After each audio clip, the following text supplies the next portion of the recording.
Hi everyone. In today's tutorial, we will show you how to take orders on Shopify. This is essential for tracking sales, managing customer purchases, and staying on top of your store activity. Now let's get started. On your Shopify dashboard, let's say you want to track your orders or check orders with Shopify. This is your dashboard. All you have to do is click on Orders in the upper left part of your dashboard. Once you're here, you can see your orders. If you have a plan, you will already see your orders and your completed orders. You can track them here. You can also check your abandoned checkouts and your drops.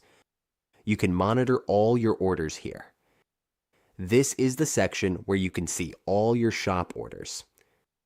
That's how you take orders on Shopify. With just a few simple steps, we can easily monitor our sales and manage our store more efficiently.